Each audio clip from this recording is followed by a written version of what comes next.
سلام دوستان، خسته نباشین. امیدوارم که حالتون خوب باشه. امروز اومدیم با قسمت دوم آموزش و نحوه کار با پنل کارگزاری آگاه. خب بچه‌ها، وقتی وارد مرورگرتون میشین online.agah.com رو وقتی سرچ میکنین یه صفحه برای شما میاره. تو صفحه اول شما باید نام کاربری و رمز عبور رو عدد امنیتیتون رو وارد کنین. وقتی این ستا رو وارد میکنین و ورود رو میزنین وارد یه همچین صفحه‌ای میشین. به محض اینکه وارد این صفحه میشین، یا در واقع ما بهش میگیم پنل کارگزاری، وقتی وارد این پنل میشین تمام سهمایی که از قبل خریداری کردین اینجا برای شما به نمایش گذاشته میشه. قسمت پایینش که اینجا در واقع دارین مشاهده میکنین اینجا سفارشاتتونه، یعنی شما یه سهمی رو مثلا اینجا میخرین، تو سفارشاتتون این پایین براتون میاد. قسمت سمت راستم که خب قبلا توی کلیپ قبلی هم گفتم اینجا دیدبان منه، یه دیدبان آگاهه. رو دیدبان آگاه وقتی میزنین، حالا الان من بزنم چون تعطیل در واقع بازار بسته است نمیاره چیزی، ولی وقتی رو دیدبان آگاه میزنین تعداد در واقع سهمایی که امروز بیشترین حجم فروش و خرید رو داشتن و با بیشترین و کمترین قیمت معامله شدن تو دیدبان آگاه واسه شما میاره. ولی تو دیدبان من فقط قسمت دارایی منه که تو دارایی من فقط شما چیزایی که خرید، سهمایی که در واقع خرید اینجا به نمایش گذاشته میشه.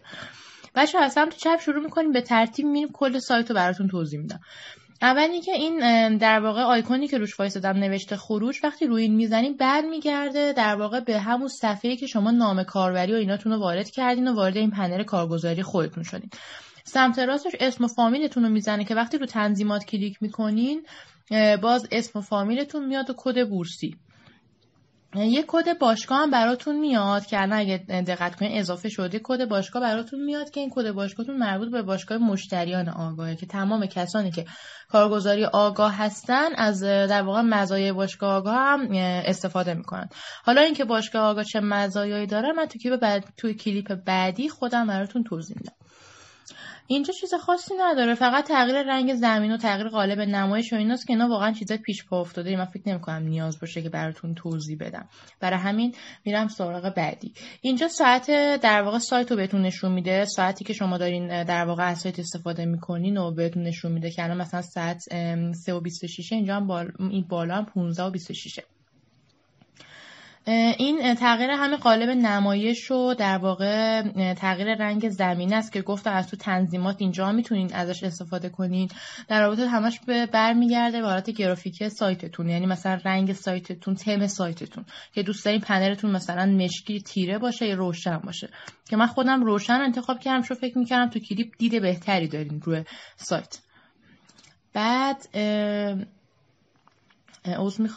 اینجا یه در واقع چیزی یه آیتمی هست به نام شاخص. وقتی روی شاخص میزنین یه شاخص بازار، یه سایر شاخص هست. سایر شاخص ها رو وقتی میزنین اینجا یه سری در واقع، حالا من یکم اینترنتم ضعیفه، اینجا یه سری شاخص کل فرابورس و شاخص هموزن و شاخص کل میاد که رو هر کدومش که کلیک کنین میره تو پنل تکنیکال، که اینو میتونین بعدا خودتون امتحان کنین ببینین. خیلی در واقع یکی از آپشن‌های خیلی خوبشه که من خیلی دوست دارم خودم.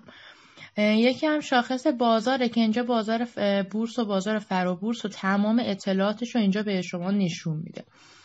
تو سومین پیام‌های ناظر میاد در واقع نمادهایی که توقف میشن یا همه اطلاعاتی که شما نیاز دارین راجع به تمامی نمادها بدونین تو پیام ناظر بهتون نشون میده. ولی توی پیام کارگزار مشکلاتی که مثلا برای سایت به وجود میاد اینجا براتون در واقع به نمایش گذاشته میشه، یا تو عرض اولیه، ساعت عرض اولیه تو پیام کارگزار به شما نمایش داده میشه. قسمت بعدی وضعیت مالی مشتریه. تو وضعیت مالی مشتری یه مانده قابل معامله داریم، یه مانده نزد کارگزار داریم.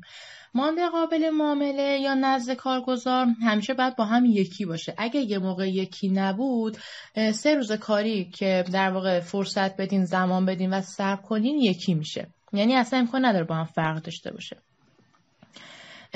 بعد اینجا یه پرداخت شتابی داریم، یه تقاضای وجه داریم، یه فیش نقدی داریم، یه گردش حساب داریم. پرداخت شتابی که شما وقتی روش کلیک میکنین صفحه براتون باز میشه. اینجا هر مبلغی که مثلا میخواین شارژ کنین رو به ریال میزنین. مثلا من میزنم 20 میلیون ریال میشه 2 میلیون تومان.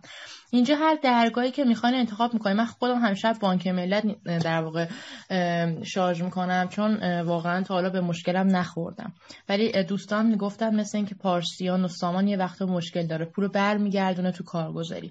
اینجا وقتی پرداختو میزنین میرین منتقل میشین به صفحه بانکتون که باید شماره کارت و رمز دوم و CVV2 و همون در واقع عدد امنیتیتون رو وارد کنین. وقتی پرداخت رو میزنین یه مرحله دیگه داره به نام تکمیل خرید. وقتی تکمیل خرید رو میزنین پولی که شما میخواستین شارژ کنین اینجا به مانده قابل معاملتون اضافه میشه. یه تقاضای وجه داریم. تو تقاضای وجه شما تاریخش رو خودتون مشخص میکنین که چه تاریخی اون مبلغ، چه تاریخی و چه مبلغی واریز بشه به حسابتون. حالا مثلا من 11 رو انتخاب میکنم. خب این مبلغ رو حالا اگه خواستم همین مبلغ رو میریزم، نخواستم کم و زیادش زیاد که نه کمش میکنم. بعد اینجا یه واریز به حساب داره، روش کلیک میکنم و اینجا ذخیره رو میزنم و این پولتون تاریخ که خودتون معین کردین و هر مبلغی که خودتون زدین به حسابتون واریز میشه. فیش نقدی. بچه ها، فیش نقدی مال زمانیه که شما مثلا نمیتونید، حالا به هر دلیل شخصی نمیتونید از کارتتون استفاده کنید، از کارت اعتباری نمیتونید حسابتون رو شارژ کنید، میرین بانک میریزین در واقع به شماره حسابتون، به شماره حساب کارگزاری. بعد اینجا میان شماره رسیدتون رو میزنین، تاریخ در واقع رسید واریزتون رو میزنین، مبلغی که واریز کردین رو میزنین، اینجا میان یک صفحه فیشتون میگیرین، اینجا انتخاب میکنین و میزنین. در واقع یعنی اینجا رو این که کلیک میکنین میتونین فایلتون رو انتخاب کنین. اینجا هم شماره حسابتون رو میزنین، ذخیره میزنین و پولتون در واقع وارد میشه باز به همین اینجا مانده قابل معامله، که این فکر نمیکنم خیلی مورد استفاده قرار بگیره، ولی خب بالاخره همچین امکانی هم داریم. یه گردش حساب داریم که روی گردش حساب وقتی کلیک میکنین تمام دقیقاً پولایی که واریز به سایت کردین و پولایی که از سایت برداشت کردین تو گردش حسابتون میتونین مشاهده کنین با تاریخ و ساعتش حتی. خب آیتم بعدی جزئیات نماده که وقتی رو جزئیات نماد میدن، حالا مثلا برای من افق میاره، تمام جزئیات نماد افق اینجا برای شما میاره، چه صفحه خریدش، صفحه فروشش، آخرین معامله، قیمت پایانی، همه چیه نمادو تو این قسمت برای شما میاره. خب بعدی باشگاهه. بچه باشگاه، شما این آیتم در واقع باشگاه توی online.agah.com فقط به درد این میخوره که شما وقتی مثلا میخواین یه در واقع وجه نقدی تو باشگاهتون دارین، میخواین اینو انتقال بدین به پنلتون، چیکار میکنین؟ میاین تو انتقال وجه به آنلاین میزنین، مبلغتون رو هر چقدر که میخواین اینجا وارد میکنین تو این قسمت، بعد به ریال میزنین. دوستان توجه داشته باشین کلا همیشه بورس به ریاله. بعد ثبت درخواست میزنین، چیزی حدود 10 تا 1 ربع طول میکشه تا به این مانده قابل معاملتون اضافه بشه و از اینجا صفر بشه. این از باشگاه. یه چیزی هست به نام همفکران. این هم سایت داره، همین که شما میتونید از طریق پنلتون بهش دسترسی داشته باشین. تمام اخبار روز راجع به بورس رو تو این قسمت همفکران میتونید نگاه کنید. در واقع یه چیزی شبیه مثل چت هم میمونه، چت کاری. بعد ولی خب بیشتر حالت اخبار داره، یعنی خبر اینجا برای شما میذارن، خبرهای بورسی. و اینکه حالا هر اطلاعاتی که نسبت به هر نمادی داره یا هر چیزی که مثلا کلا ربطش به بازار بورس هست تو همفکران میتونین بخونین. حالا خودتون بعداً با اینا کار کنین راه میافتین. خب این که هیچ، این که پشتیبانیه. میریم سراغ اطلاعیه کدال. شما هم میتونین از سایت کدال استفاده کنین، همین که میتونین اینجا قسمت اطلاعیه کدال بیاین تمام اخباری که مربوط به سهام میشه رو اینجا مطالعه کنین. مثلا اگه سهمی بسته میشه، حالا به دلیل افزایش سرمایه یا هر اتفاقی که واسه سهم میفته، تو اطلاعیه کدال اینجا برای شما تو پنلتون به نمایش گذاشته میشه. یه قسمت دیگه داریم به نام آگاه تیوی. بچه‌ها اینجا یه سری ویدیوها هست، ویدیوهای آموزشیه که شما وقتی روش کلیک میکنین یه صفحه براتون باز میشه. تو اون صفحه هم توضیح کامل داده بابت حالا همه اینایی که اینجا نوشته، هر چیزی که هست، مثلا تکنیکال الان اینجا مثلا تحلیل چارت صنایع، اینا همه اینا رو خب شما هم به صورت تئوری میخونین، هم به صورت کلیپ میتونین تماشا کنین. یعنی وقتی اینجا رو این کلیک میکنین کلا وارد یه صفحه دیگه میشه. خب اینم از این قسمت. حالا میریم سراغ این قسمت. بچه‌ها این قسمت یک کلاسیک داریم که گفتم دیدبان شماست. دیدبان شما تمام سهمایی که شما خریداری کردین براتون به نمایش گذاشته میشه. اینجا میتونین سرچ کنین هر سهمی که دوست دارین براتون بیاره. یه دیدبان آگاه داریم که گفتم تمام بیشترین حجم خرید و فروش و هر چیزی که مربوط به تمامی سهام و نمادها میشه تو دیدبان آگاهتون وجود داره. دارایی منم که گفتم دیگه تمام سهمایی که خودتون خریداری کردین. تکنیکال رو وقتی میزنین، ببخشید چند لحظه صبر کنین، من اینترنتم یکم ضعیفه.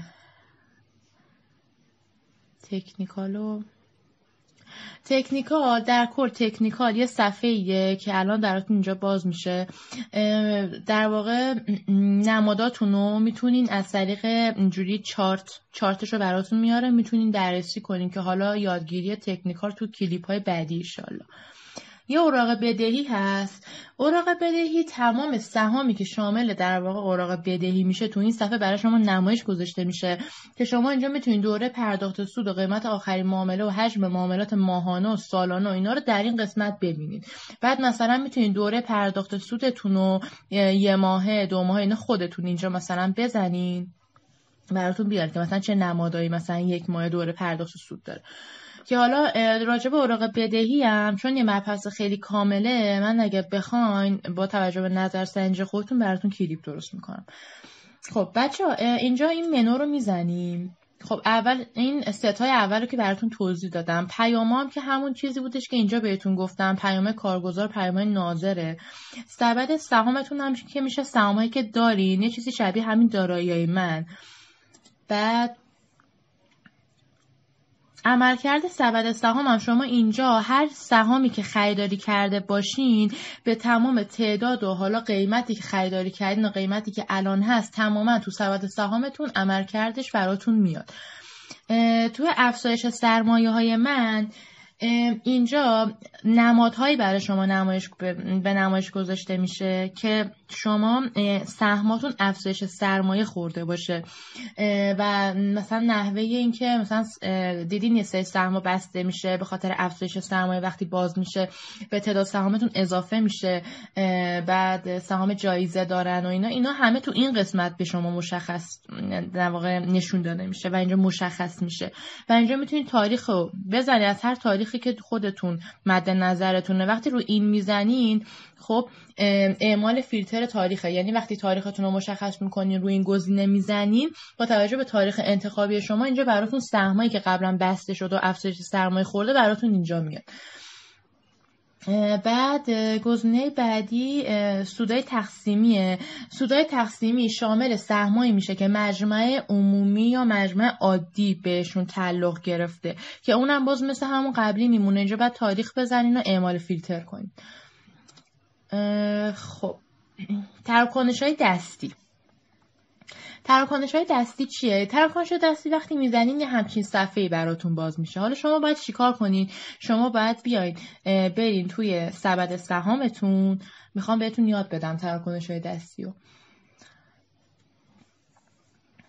بذارین باز شه.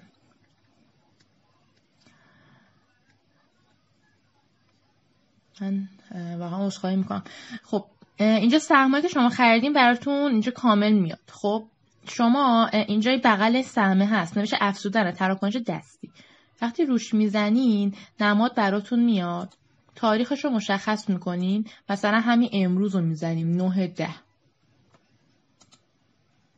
یا مثلا میزنیم 7، اصلا امروز رو نمیزنیم، میزنیم 7، میزنیم هفته 1. خب قیمتی که تو اون روز معامله شده بازده قیمت برای شما میاد. بعد شما میتونین اینجا قیمت آخر رو بزنین، یعنی همین 5760. بعد حجمی هم که ازش دارین رو بزنین، مثلا 1338.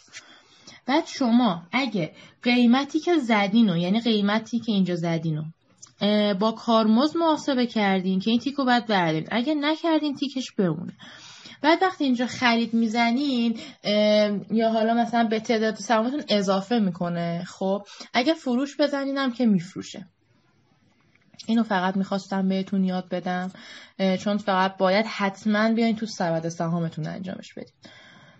گردش حسابم که بهتون گفتم، لیست سفارشاتم که شما وقتی یه سهمی رو میخرین، من تو اوایل کلیپ گفتم وقتی یه سهمی رو میخرین تو سفارشاتتون اون پایین، یعنی پایینه در واقع پورتفولیو داراییاتون نشون میده که حالا از اینجا میتونین بیاین ببینین، چیزی نیست. بعد لیست معاملاتتون هم که مشخصه، واقعا آگاه خیلی کار کردم باش، راحته، ولی حالا چون خود دوستان گفتن توضیح بدین من دارم توضیح میدم. میتونین کار کنین با صفحه، با پنلتون، هر سوالی هم داشتین دایرکت به من بگین، من چشم جواب میدم. خب پرداخت شتابی بچه، این پرداخت شتابی عین همونیه که اونور من براتون توضیح دادم تو وضعیت مالی مشتری، اما با این تفاوت که وقتی همچین صفحه براتون باز میشه، شما مثلا روی این کلیک میکنین، دوباره اینجا مبلغ رو میزنین و درگاهتون رو انتخاب میکنین و میرین مثلا تو پرداخت میکنین. بعد اینجا تمام پرداخت شتابیاتون هم براتون میاره، اینجا میتونین تاریخ بزنین، اعمال فیلتر کنین که براتون بیاره. تقاضا وجه هم همونه، فیش واریز نقدی هم همونی که اون براتون توضیح دادم.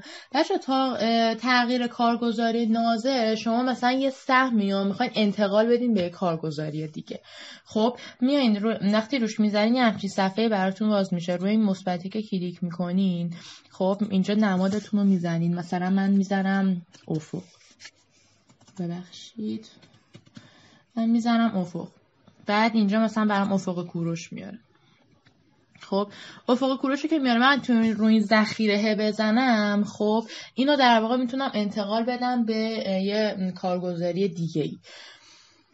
و اینکه اینجا نوشته درخواستایی که بعد از ساعت 15 ثبت میشن در روز کاری بعد رسیدگی میشه، اینا خیلی چیز مهمیه. این واسه این برگشت نقدی هم هستش که خیلیاتون میای میگین که چرا نمیتونین برگشت بزنیم، تایم بازار داره که حتما تو تایم بازار فقط بعد برگشت نقدی بزنید. قبلا وقتی میخواستین تغییر کارگزاری بدین یا سهمتون رو، بعد با برگ سهامتون با نمیشدین میرفتین کارگزاریتون، اونجا حضوری براتون این کار میکنن. الان همینجا خودتون میتونین دستی کارگزاریتون رو تغییر بدین نسبت به هر سهمی که حالا خودتون دوست دارین. تنها گزینه‌ای که میمونه خرید و فروش آفلاینه.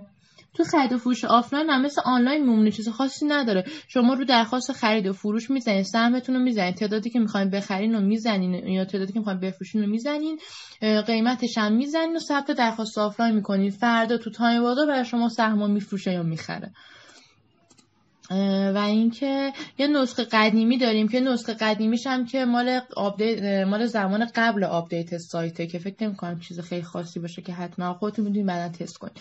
خب بچه‌ها اینجا یه مانده قابل معامله داریم، یه دونه شاخص کل داریم که اینجا شاخص بازار این بالا برای شما به نمایش میذاره.